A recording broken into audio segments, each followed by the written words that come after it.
So, hi everybody, thank you for attending today's session. So, this is the Getting Ahead Women in Business panel, and we'll be talking to our fantastic University of Liverpool Management School alumni today.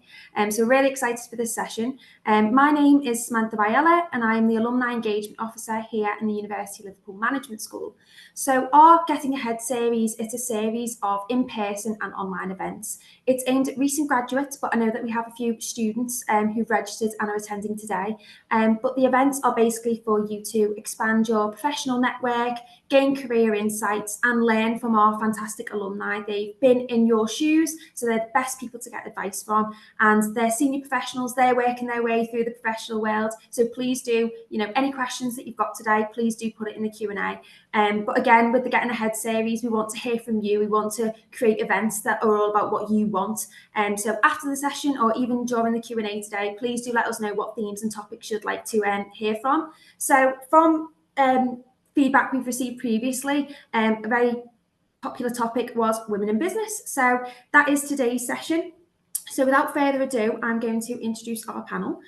So firstly, if you could all introduce yourself, the panelists, what you studied when you graduated and your current role in industry, please. Sandy, I'll start with you. Thank you. Really excited to be here. So my name is Sandy. I studied business economics, and I think I chose the international business sort of pathway. I graduated in June 2019, and currently I'm the head of transformation at another university, at Buckinghamshire New University. So I'm in the higher education sector. Fantastic. Jasmine? Hi, so I'm Jasmine. I studied 2 degrees with Liverpool University. I did an undergrad in international business, graduating 2019, and then I did entrepreneurship masters, graduating 2020, but the graduation was delayed because of COVID. And I'm head of business development at C4J Aviation. So we provide technical services and maintenance for aircraft and during aircraft leasing in aviation. Brilliant. And Corinne? Hi everyone, nice to see you all. I'm Corinne. I studied business management with a year in industry, also graduating in June 2019. And I currently work as a senior success manager for Salesforce, which I like to say is one of the biggest companies that you've probably not heard of. We're the global leader in cloud technology, helping businesses of all shapes and sizes connect with their customers in meaningful ways. Fantastic. Thank you very much, everyone. So my first question to our panel is, what inspired you to pursue your current career and what led you to your current role? So a bit of a big question, but yeah, just take it how you will. Sandy? Right, so head of transformation, I didn't know transformation or project management was a thing in university. And I think quite often we fall into careers that we didn't know existed. And I think in many years to come with AI as well, I'll probably be in a career that currently doesn't exist. So I didn't know it was a thing, but what I did know was what I was good at, and that was bringing people together. It was kind of leading and being that forward-facing person to lead on projects. I was always the kind of the mum of the group. So I knew myself in that sense. And when I was seeking out opportunities early on in my career, I fell in a lot of strategic sort of roles. It was strategy lead, project coordinators, and over time, my career has led me to transformation, and it's been really exciting. So essentially, I lead on people change processes and as well as tech changes. So I'm really into that digital space at the moment. And I guess for me, it was again knowing what I'm good at, knowing what I love, and then what can I get paid for. And transformation seemed to be that perfect fit for me. And yeah, essentially it's about leading projects and bringing people together and delivering results. Fantastic. And Jasmine? Yeah, I mean, essentially similar to Sandy, because I think there's a bit of a misconception that everybody knows exactly where they want to be and how they want to get there. And I'll be honest, I did my master's because I had no idea what I wanted to do. I got out of university and my friends are saying, oh yeah, that's the role that I want to take in the industry. And I'm sitting there thinking, I still don't know. And I think hopefully it's a little bit reassuring because you just take a little bit of information each time you do enroll in a company. And, for example, I now work in a small company. I do process change. For example, we implemented Salesforce because we didn't have a CRM system. Now, I had previously worked in a large corporation and I couldn't really make a difference because there's so much bureaucracy. So I think it's about having little experiences and then getting all the information and research that you can to then where you kind of accidentally end up in a place where you think, oh, I was always meant to be here. So I think what inspired me was probably my experiences throughout university and work, really. So just pretty much say yes to everything. Definitely great. And Corinne? Yeah, I would echo both Jasmine and Sandy. I think I'm also kind of fell into my role a bit of a happy accident, I like to say. I actually went to a Uni of Liverpool career session, I want to say towards the start of my second year of uni, and it was Unilever speaking. And in that session, I discovered a lot about what Unilever were doing. Was really interested in that. So that when the management school emailed us a few months later and said there's a placement opportunity at Unilever, I jumped at the chance to take that placement. While at Unilever, after my placement year, they asked me to stay on another year. So my last year of uni, I did Unilever and uni. And it was in that year that I started working on a Salesforce project, which led me to discover the world of tech. And yeah, I haven't really looked back since. But if you'd have told me when I was at uni that I'd have ended up working in tech, I would have probably laughed because I'm one of the least technical people you've ever met. So yeah, I would agree with both Sandy and Jasmine that kind of just say yes to everything because you don't really know what will happen down the line. Definitely. I mean, following on from what you've all said, the experiences probably that happens during university informs what you're doing now. So my next question is, what was sort of the best experience that you had at the University of Liverpool? Sandy? I said yes to pretty much everything, and I think it's going to be a common theme for all of us. And for me, it was I knew that the management school was so broad in the sense there was the marketing function, there was the econ, the finance side. We've got the Bloomberg suite, so I did the Bloomberg course and the Bloomberg suite, which gave me some experience. I joined societies. That was really important for me. I'm a big Enactus Liverpool fan. I was part of the committee board as well, so I was the corporate relations exec. And for me, having that experience of joining Enactus and being part of that committee board allowed me to have connections immediately with industry. So we were very well connected as a society with Enterprise Rent a Car, Unilever, EY, and we had trips to these organizations as well. So until today, one of the head of recruitments in Enterprise Rent a Car, connects with me on LinkedIn. And it's been many years since, but we've had that connection since I was a student. So Enactus for me was a big thing. And I would say get involved in as many societies as you can. What it made me feel was that I was an adult because I was dealing with communications with these employers already at a very young age. What I also did, and it was quite a rogue choice and niche choice, is at the SU, there's the student radio. I don't know if it's still there. I hope it's still there. So I had my own radio show. And the reason why it links to the management school is because I really wanted to interview and get to know career advice from people who were in business or people who were in really successful careers. And I just thought, what's the best way for me to talk to them? And podcast obviously was growing at that time. So I said, well, let me do a radio show of sort and interview them. So I started using the connections that the management school had, brought them on into the radio show that I did as part of the student union, and yeah, managed to interview them. And again, these are connections that I still have, and it was really organic, built relationships from the very beginning of university life. So there's the things I did in management school. That's fantastic, especially in terms of interviewing career professionals. You're getting that advice firsthand and then you're broadcasting it to students. So yeah, fantastic. Jasmine? Yeah, that is amazing.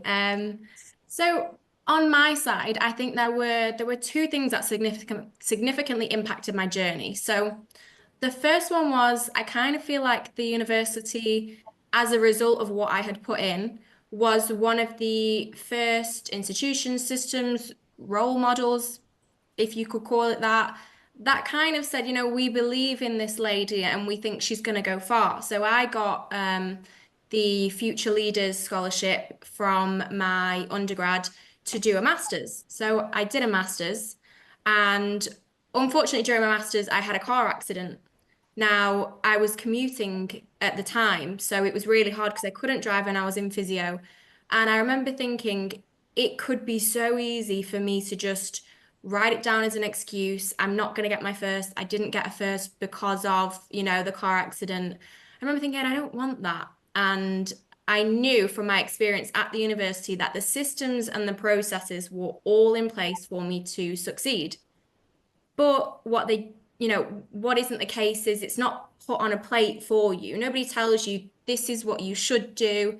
So I essentially went to my lecturers and said, this is what's happened. This is a situation. I'm on set for a first. I don't want to fall behind. Sometimes I couldn't get into my lectures. And so I was reading beforehand the lecture notes so that when I did, or if I viewed the video, it wasn't the first time I was processing it. I had already done it. So I think it's about, you know, combining the two of your own personal efforts and what the university gives you, because it's an amazing platform, but you have to use it. No one's going to do that for you. But yeah, for example, my course leader actually ran the entrepreneurship module, and she was just fantastic. And I think, you know, I think that for me was the two things. One, having someone believe in me, which ultimately led to me believing in myself way more than I ever thought I could. And two, realizing that the work that I put in is going to directly reflect anything that I get out, whether that's in work, university, or general life. Definitely. I mean, talk about resilience as well. As you said, you just carried on with it, and that's something that you can reflect on now and think, that happened to me. It was a horrible time, but I've come out and I'm a better person at the end of it. So even though it's personal, it's professional as well. It affects both sides, doesn't it? Definitely. And Corinne? I'm not sure I can top that, but I would say to build on it, I think just generally kind of exposure to lots of different companies and lots of different professions. I kind of went to every single management school and more general uni career session going, like to learn about the companies, whether it was like EY, Unilever, P&G, etc. And that just meant that the following year, when I was coming to apply for placement schemes and my grad schemes after uni, I knew a little bit about the company, but I also knew people I could reach out to within those companies. So I'd say that kind of exposure aspect is super important, especially if you haven't got that network yet personally. I think it's super important. And then the second thing I would say is, on a more course specific basis, I chose business management because it was so general and because I could learn a little about a lot. And that has really held me in good stead. At the time, I kind of did it because I didn't really know what I wanted to do in my career, but actually now on the other side of it, it's so useful for me to be able to go into talk to a head of marketing and know a little bit about how a marketing team runs, or the head of the COO of a company and knowing actually how operations runs and being able to kind of talk that language. So again, from my personal perspective, I think kind of choosing that general degree and those general studies and learning a little bit about a lot has been one of the most impactful things for me. I mean, definitely, as you said, communication skills highlight in everything, and expanding your professional network and getting to know them people and having that confidence to speak to new people and learn more about them. So definitely really great advice. So my next question is, can you share some of the key challenges you faced as a woman in the business world, and how have you overcome them? So Sandy? I feel I've got like the triple threat of age, being one of the youngest head of departments the company's ever had, woman, and then ethnicity as well. And all of these challenges combined, I try to not see them, but they are there. And I'll give a story. So in part of my early careers during COVID, I joined a startup company, and I really enjoyed that experience because I got to go out and talk to investors myself, and it was great experience for me. And I remember going to these investors, and they kind of said, "Oh, where's your founder? Where's the CEO?" And that was the sort of thing you always hit back in, because apparently I'm a woman who doesn't know finance, right? Coming from a business economics degree, they just assume things. So that was a big challenge, and for me, the way I overcome that was, one is find champions, find people who are going to speak for you behind your back in a positive way, and always try to find those advocates across your organizations. And these are real allies. That's what real allyship actually is. These people believe in you. They know that you've got a future, and they've seen the work that you've done. So they're able to speak for you as well. But then if you take matters in your own hands, I would say start building your own brand. Whenever I've been hit back personally and internally in the company I'll go out on LinkedIn, I'll write something great, and I show my experience and expertise there, because that's still broadcasted. So I would say take it into your own hands and build your own brand. That's, the challenge I faced was just people taking me seriously, and it comes to from being a woman and also age.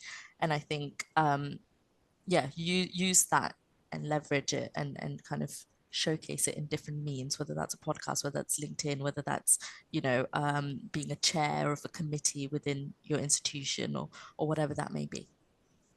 Definitely. And Jasmine?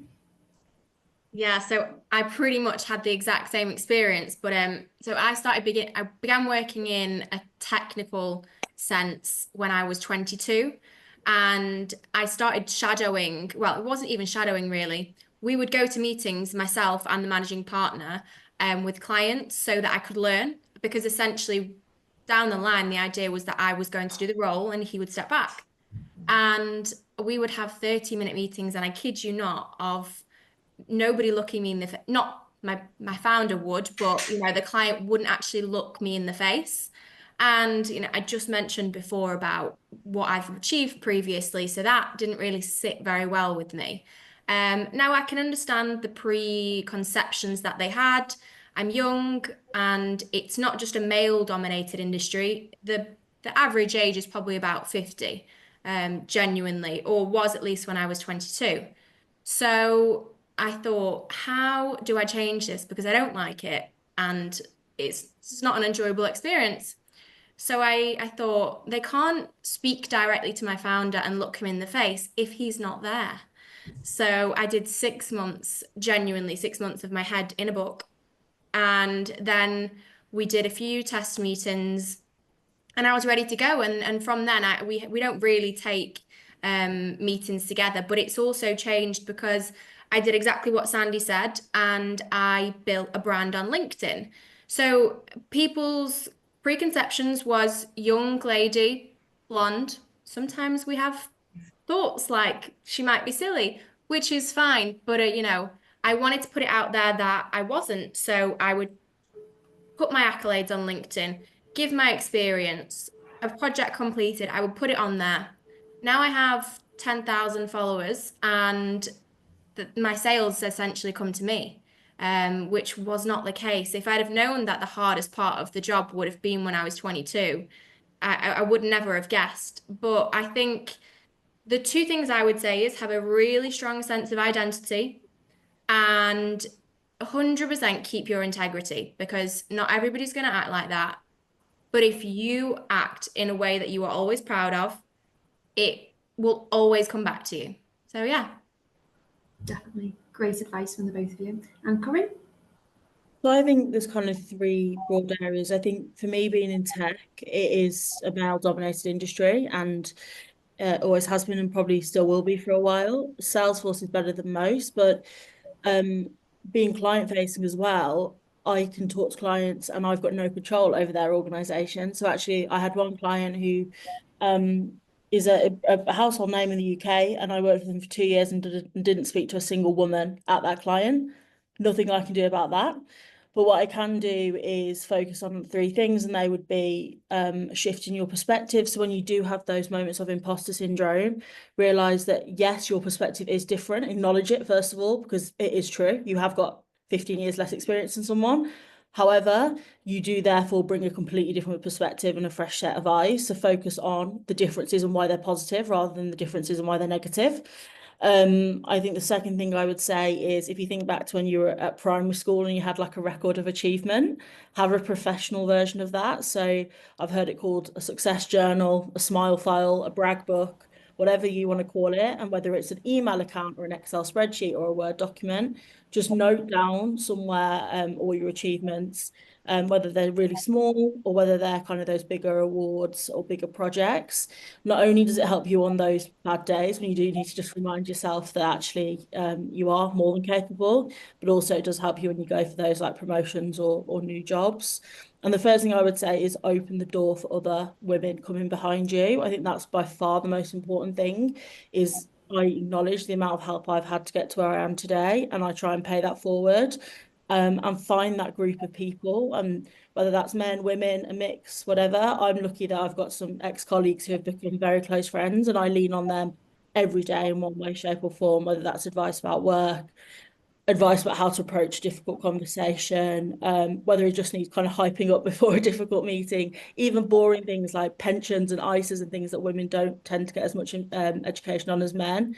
Just find that kind of group, that gang, and lean on them and hype them up and grow them. And I think that's kind of the most important thing, I think, for being a woman in tech, but a woman more generally in business.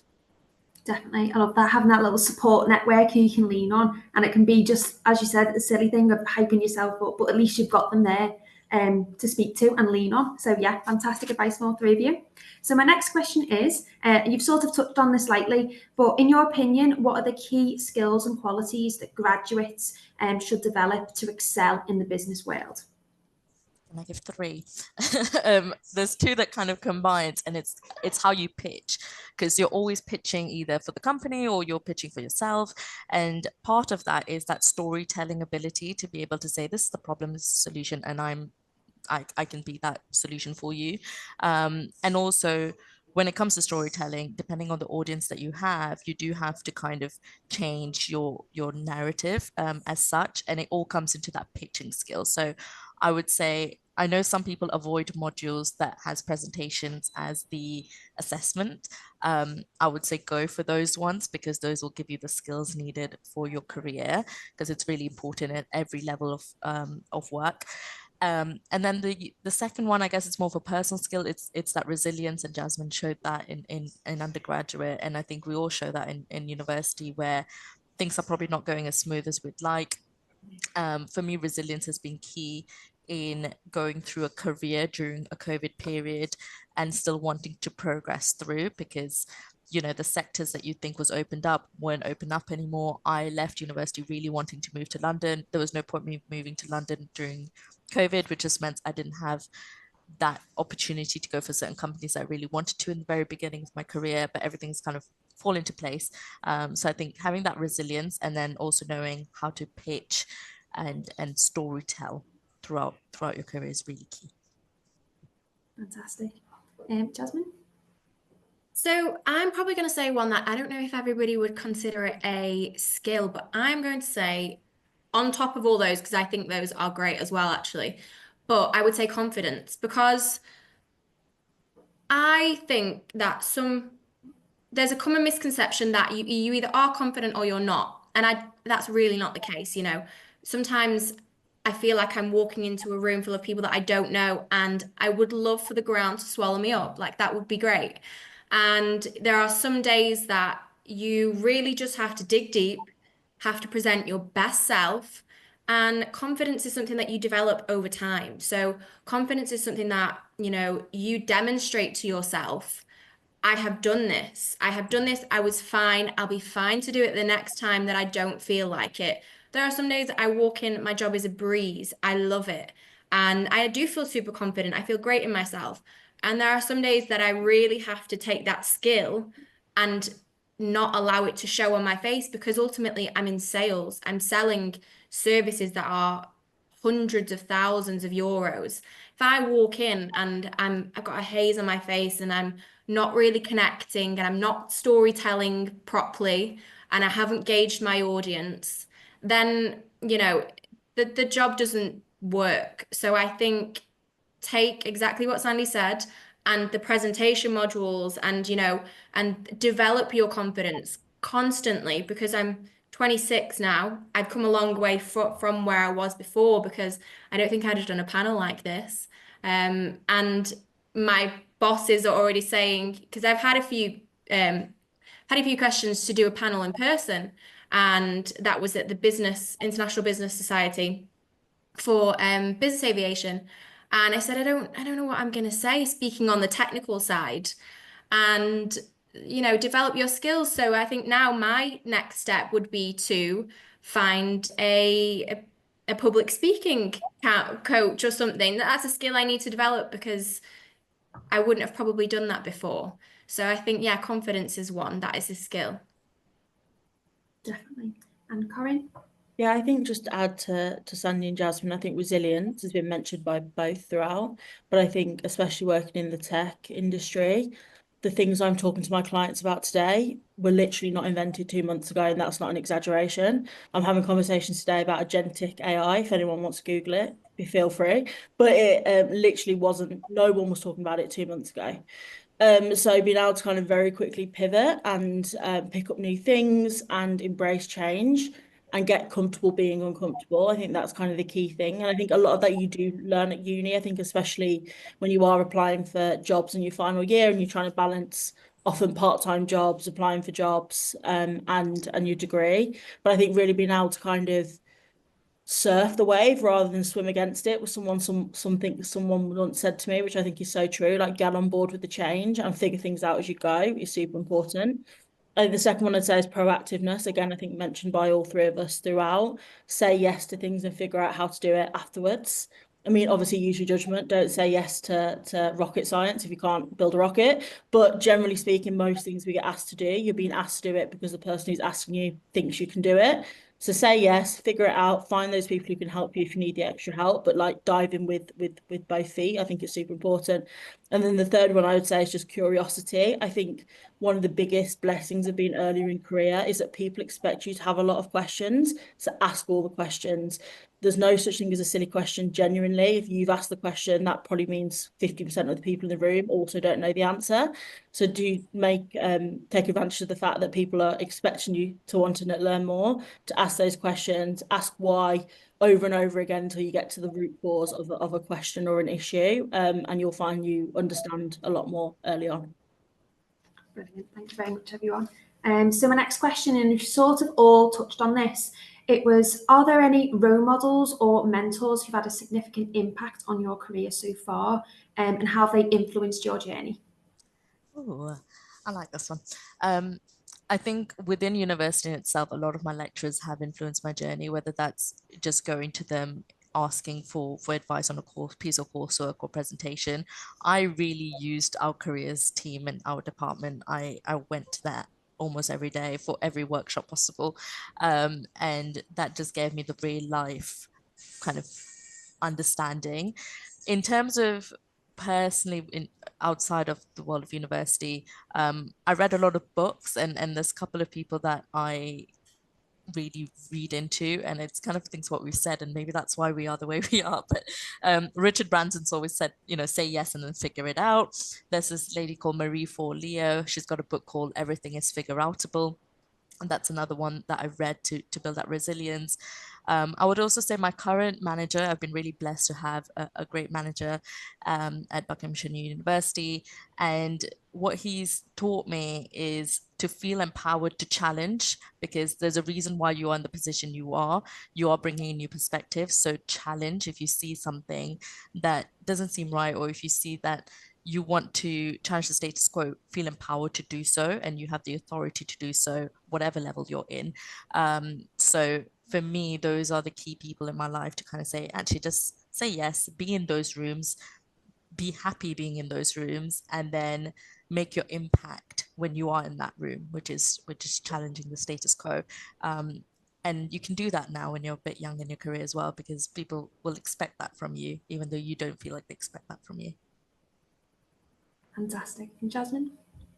Yeah, pretty much similar. I think I would definitely not be where I am without having two very strong mentors. So essentially, I actually moved to Slovakia for 2 years to sit beside our managing partner, and he taught me so much. I'd come from a nuclear power plant and I was in a male-dominated environment, but I knew nothing about aviation. So I think another thing as well, actually, that Corinne had mentioned, because you've had a mentor, if you see somebody that's at a different stage, obviously I'm not going to start mentoring COOs, but if I see somebody that needs a little bit of guidance or something, or always pay that back, because I find you do grow from that.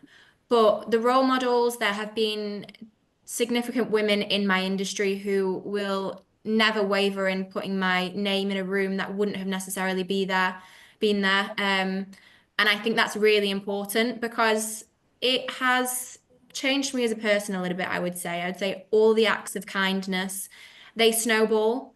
And so some people say that, you know, working in a corporation or the corporate environment can be a bit dog eat dog, and that's absolutely fine. But I would like to think, and I know I'm not, that's just absolutely not me. It's never going to be me. Sometimes kill them with kindness really does work its way. But I have had so many champions that have helped me shape my entire career. I definitely don't think I'd have been there without that. So yeah, Colin and Joseph, both managing partners of C4J Aviation, and then a lady called Sally Brown and another lady called Agna. So yeah. Amazing. Thank you, Jasmine. And Corinne?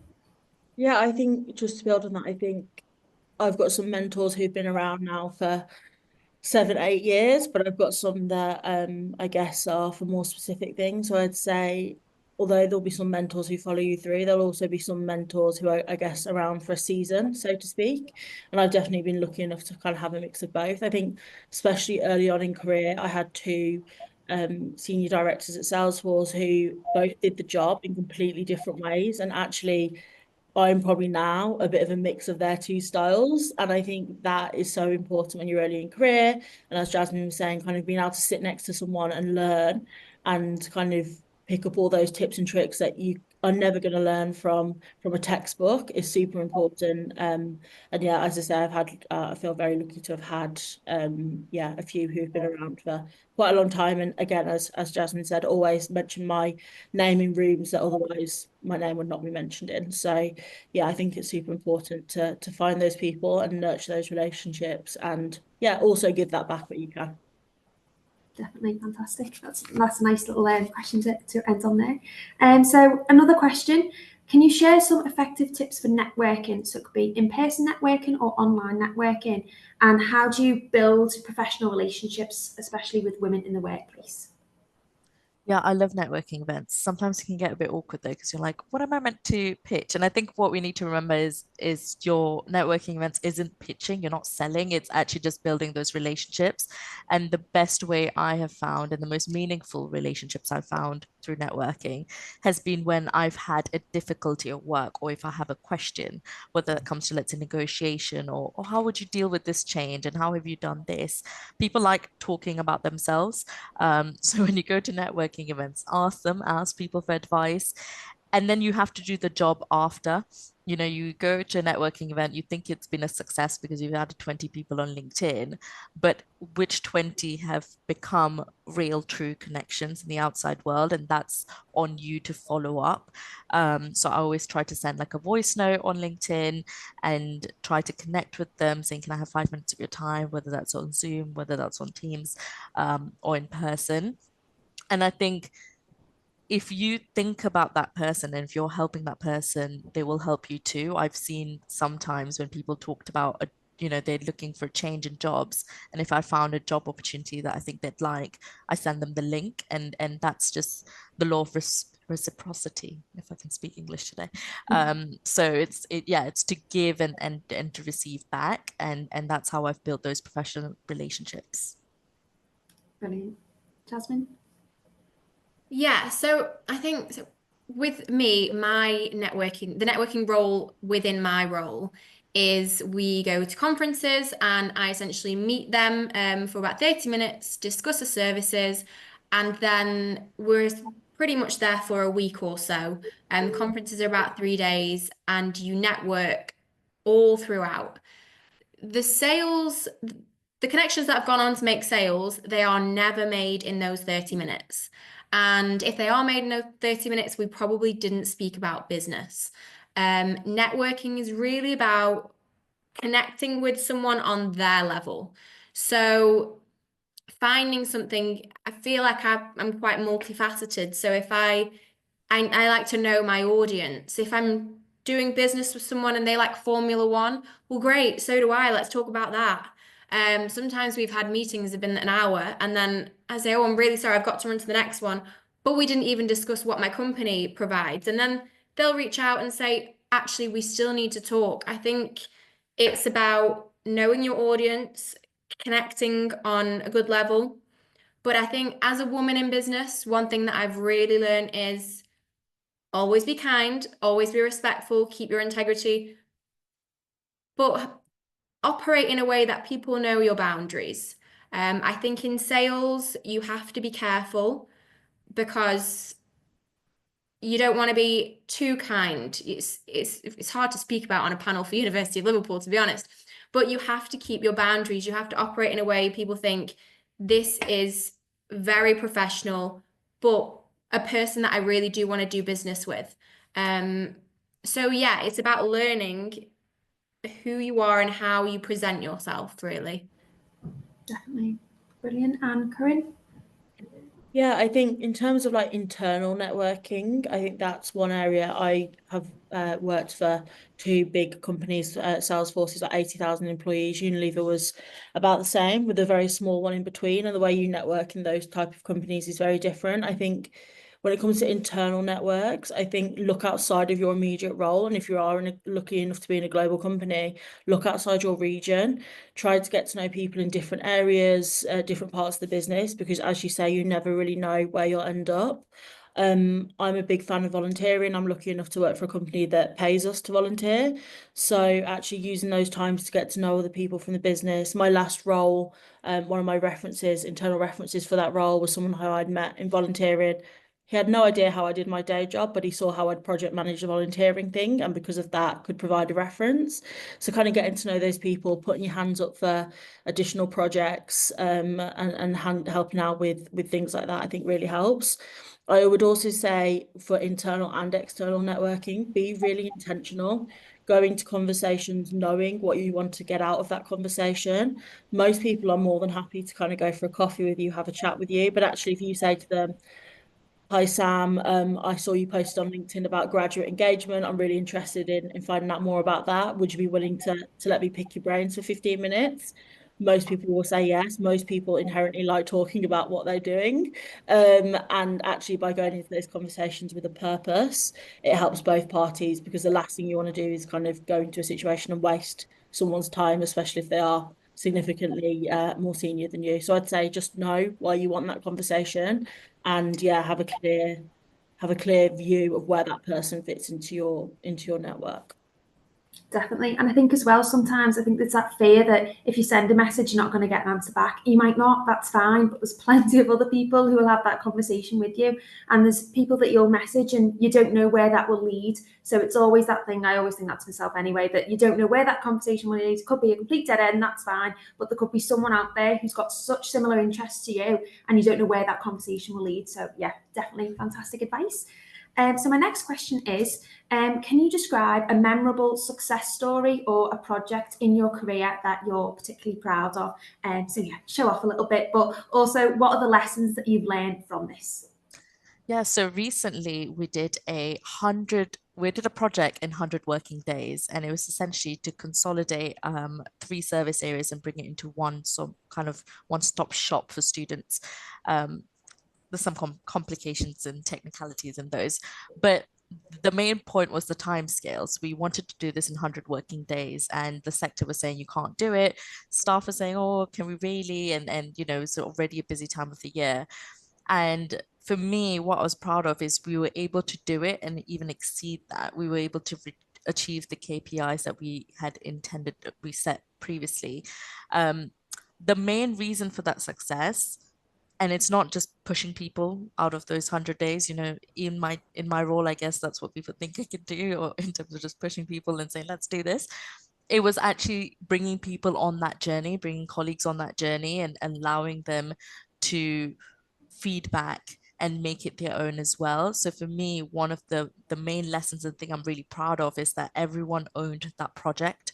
Everyone felt that that was their success, and that as a head of transformation is the best feeling, because it's not just you trying to drive organizational change. Everyone owned that, and they saw the benefit that they could gain from this project. And yeah, for me, that was the main thing. And the lesson from it was that you need to engage with colleagues from the very beginning through that journey, but also actively listen. There's no point saying, I'm going to hold a feedback session and then just sit there. It's actually listening, writing those comments down, going back to say, I've heard you, and this is the adjustment we're going to make because of that. And those are the key areas for me in my 100 working day project. Brilliant, fantastic. Well, congratulations on it. I think as well with feedback, it's not negative. It's making sure that if you do it again in the future, that all that feedback, it's come from a kind place, and they want you to succeed and want to do well next time. So if anyone ever suggests feedback, it's always a positive for you to learn. Jasmine?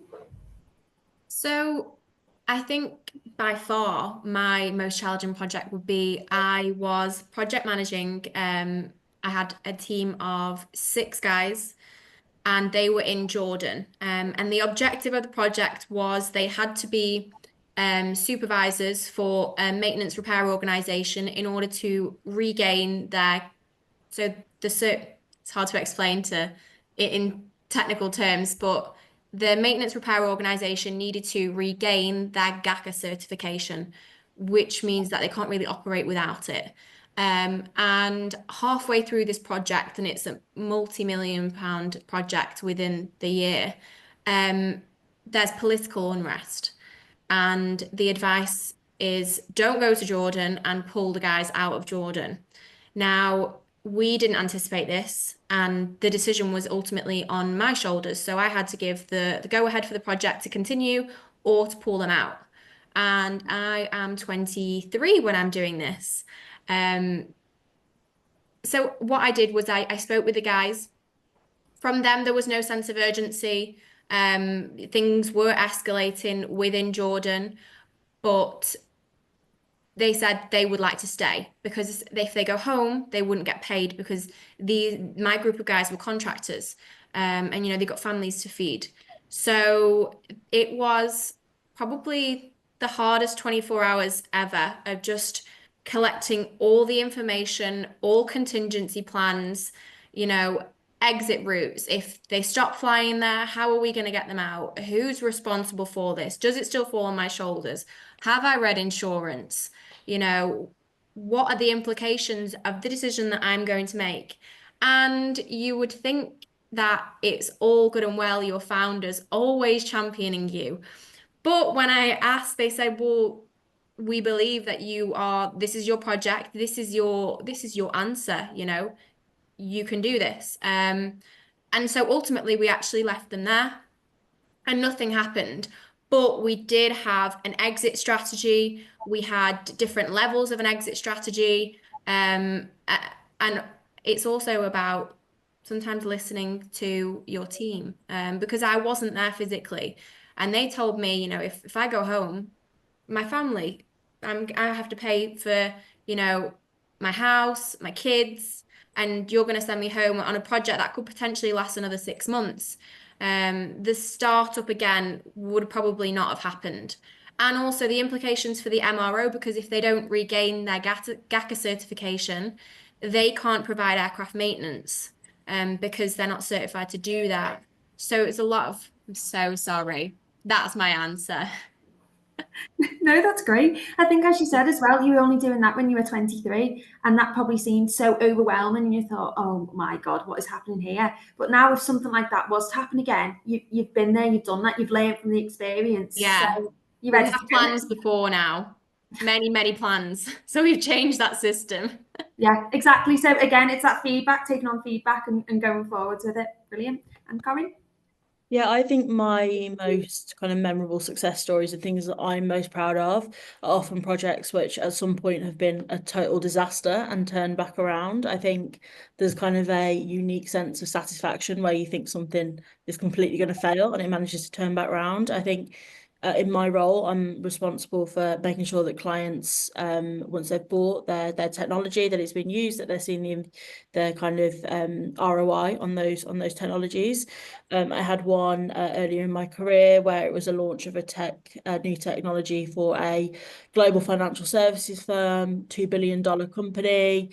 And the one thing you can guarantee if you work in tech is that the day you need it to work, it won't work. And it was exactly that situation where it was a global launch. The global chief operating officer of the company was about to get on the call and launch this technology across the company. Something went wrong. It wasn't our fault. It was kind of one of the, I won't bore you with the details, but it was something in the background that we had no control over went wrong. And essentially ended up in a very uncomfortable conversation with the global chief operating officer, basically very upset that we'd made him look quite silly getting on this call. And I think in that situation, it was probably the worst day of my career today. But actually turning that around and really, I think it comes back to the listening point, listening to what was making him feel like this, and kind of not settling at that first why, like I mentioned earlier, because at why it was kind of like, well, why? Because I've just got on a call and this has been cancelled. But actually, when we kind of dug, it was actually because something similar had happened at his last firm. There'd been a huge fine involved, and they needed this to go well for their IPO, which we had no idea was going to happen the month after. Obviously, it was confidential information, but their IPO was scheduled for a month after, and they needed this tech to work for the data for their IPO. So actually understanding those I guess areas of stress, I mean, how to come up with a plan to fix the situation was probably kind of one of the more successful one of my proudest moments, because it kind of, we figured it all out. But yeah, I would just say just kind of listen, because a lot of the time these problems can be overcome by just listening. Definitely. Fantastic. Well, all fantastic success stories there and lessons learned from all of you. So yeah, thank you very much. So my last question, and I know we've got a few questions in the chat, but my last question is, to sum up, what's the most important lesson or insight you wish you would have known when starting in your early career? In my early career, I felt that people were creating a lot of restrictions for me in certain jobs, right?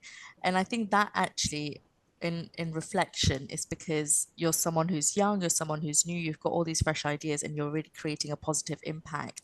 That sometimes, and we're all human, so I completely understand that it could make someone feel threatened in their position, and it depends what industry you're in as well. And I used to take that quite personally. I'm like, why do they not like me? Why are they creating problems and issues for me?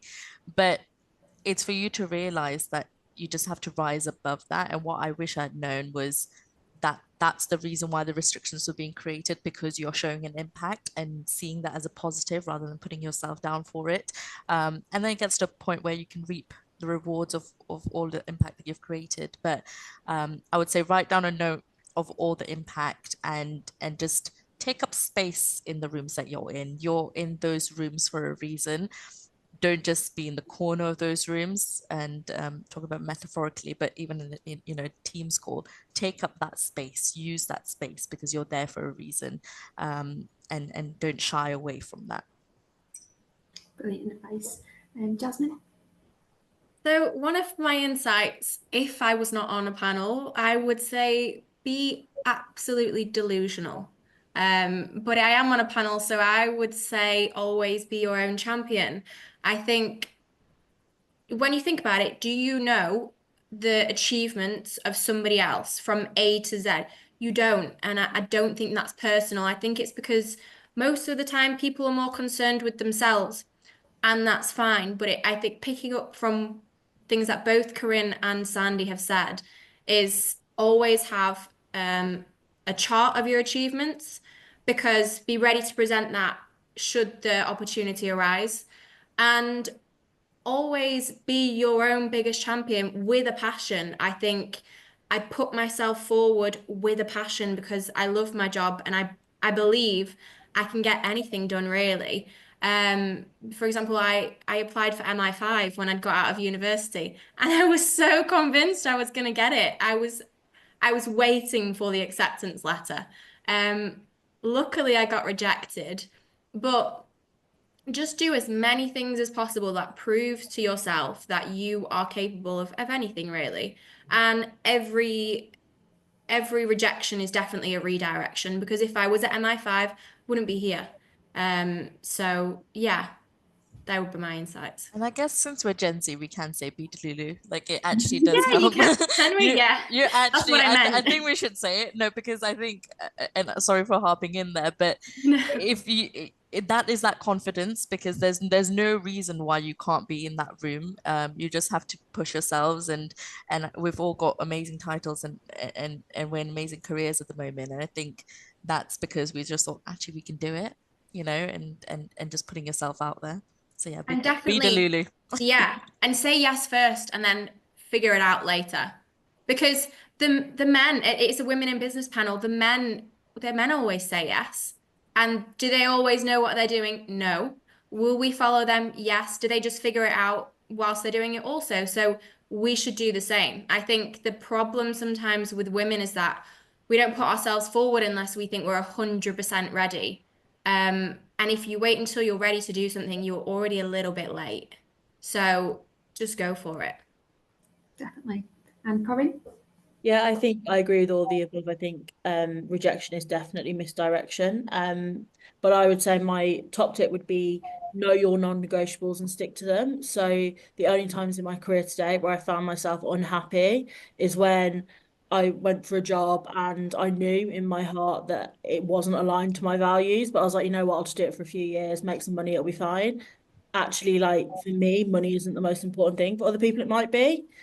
You just need to know what your most important kind of non-negotiables are for a job and stick to it, because if you don't have those in place, you won't be happy. So for me, it is culture. It's being able to take time off to volunteer, to do all those nice things. And the one time I went to an organisation where I couldn't do that, I was deeply unhappy. So know your non-negotiables and look for employers and situations that have them. Definitely. Great. So thank you very much for answering my questions. So we've got a few questions in the Q&A, so I'll try and be quick reading these out. So a question for Sandy: how are you able to effectively manage technological change and ensure people's buy-in and adoption of this change? People tend to resist change and are apprehensive of the unknown. Yeah, I think it's called xenophobia, where you've got the fear of the unknown. I would say over communicate and bring people on that journey. And make the thing so irresistible, right? So if you can convey what the benefits of adoption of that tech is, and sometimes you've just been told by senior execs you need it, we need to adopt that. But if you can really try to understand how that would benefit that person, I think in the book 7 Habits of Highly Effective People, they talk about think win-win as a strategy. And that's something I adopt when it comes to change management. How can you win from this and how can they win from it? And through that journeys, you're bringing them along from the very beginning, so they know we're planning to adopt this tech, and getting their opinions from the very beginning. And throughout that whole journey, it's that over communication for me. Is keep saying, why will this bring us benefit? How can this be a win for them and their teams? And again, yeah, just bringing people on that journey for me is so key when it comes to adoption of any tech. Brilliant. Another question: do you have any interview tips that aren't typical, other than confidence or body language? I don't know who wants to answer that one. Shall I? Stats, get your stats. Even in your CV, it's not actually what you're doing in your job that you should be putting on your CV. It's kind of the projects that you've managed or the things that you've done and what you've achieved. So get your stats there, because then you can say, this is the problem the organization faced. I worked on this thing. Regardless of your role, you don't have to have led that project. You were part of a project that was, let's say, £2 million project. So have your stats ready, because it's hard to argue with the logic. The other part is kind of the emotion side. Yeah. I would just add to that as well. Don't worry about having the picture perfect answer to questions. Quite often they just want to know how your brain works and how you figure things out. I got asked in a grad interview how many people travel through Heathrow Airport on a day-to-day basis.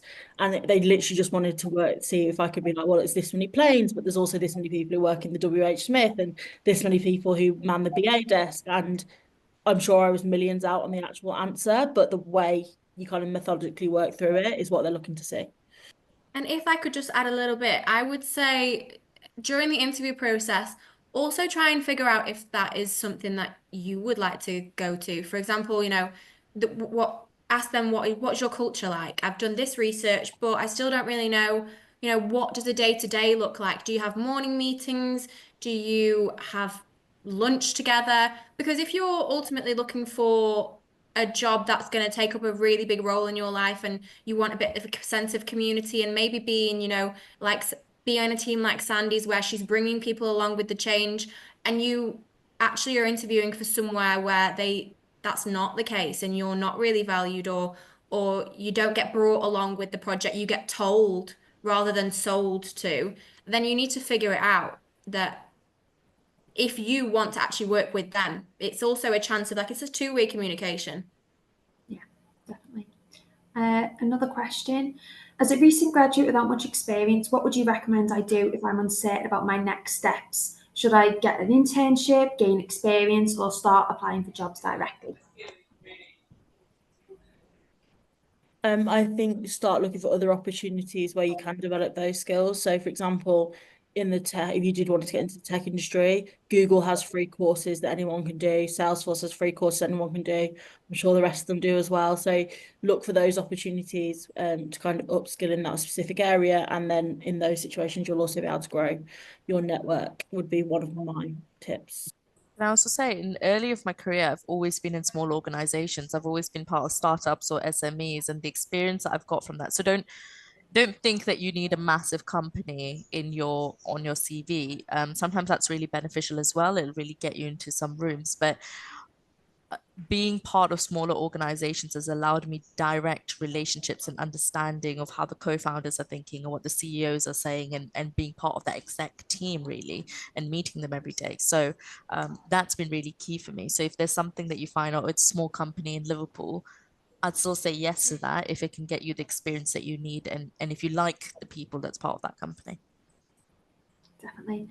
Just conscious of time, there's a few other questions, but afterwards I can send details of the panelists so you can ask them then. Someone did ask a question, said, will it be okay to connect with you all on LinkedIn? And all the panelists have agreed. So please do reach out to them and say, you know, you attended the session, you mentioned this, could have a bit of advice on that. They're all here to help you.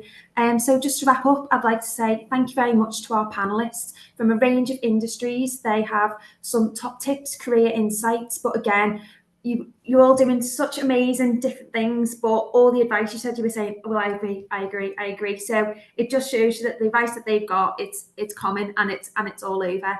But again, thank you very much to our panelists. And if you ever see any of our Getting Ahead events in the future, please do let us know what you'd like to see. Always up for feedback in terms of the topic. Did you enjoy this topic? What questions would you have liked to have asked?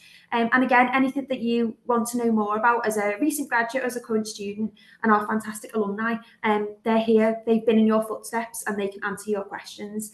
So thank you for everyone who attended today. The session has been recorded, so we'll be sending out a recording for you to watch in your own time. But again, thank you very much for the panelists, and thank you everyone for attending today. Hope you really enjoyed the session. Thank you very much, everyone. Thank you. Thanks, everyone. Thank you. Thank you. Bye.